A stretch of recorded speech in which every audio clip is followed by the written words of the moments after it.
بسم الله الرحمن الرحيم. الحمد لله رب العالمين، والصلاة والسلام على أشرف الأنبياء والمرسلين سيدنا محمد صلى الله عليه وسلم. اللهم وفقنا لما تحب وترضاه، آمين يا رب العالمين. الله horta magacaygu waa Dr. Cabdiraxmaan Cumar Maxamuud, ka howlgala isbitaalka Al-Ihsaan ah, isbitaal Dr. Social degmada Dharkeenley. Waxaan rabaa inaan ka hadlo insha Allah caadka indhaha ku sameysma. Waa maxay horta caadka indhaha ku sameysma ama waxa loo yaqaan cataract?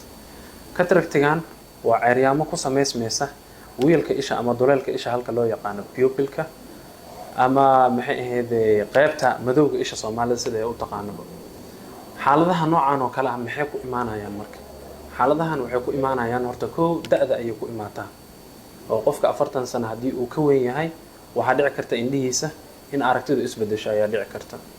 waxa kale oo keeni kara xaaladaha loo yaqaan systemic diseases cudurrada systemiga ah oo muddada dheer qofka uu la noolaanayo sida xanuunka dhiigkarka iyo midka la yiraahdo sokorta ama diabetic.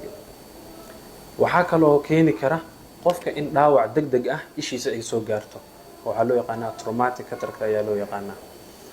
calaamadaha qofka uu isku arkayo marka waxa kamid ah markii uu iftiinka uu dhex socdo ama qorraxda uu dhex socdo ceeryaamo dareemaya oo wixii dhan waxay ka noqonayaan sida daruurtii oo kale ayay ka noqonayaan.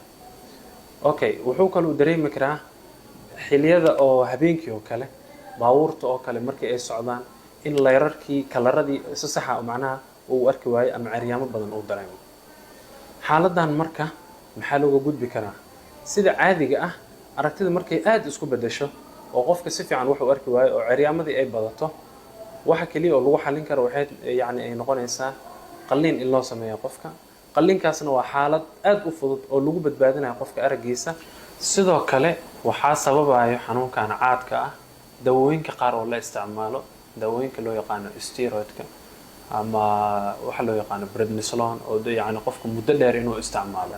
calaamadahan kor aan ku soo xusay haddii aad isku aragto adiga waxaa muhiim ah inaad booqato dhakhtarkaaga indhaha si xaaladaada marka wax looga qabto. aad iyo aad u mahadsantahay.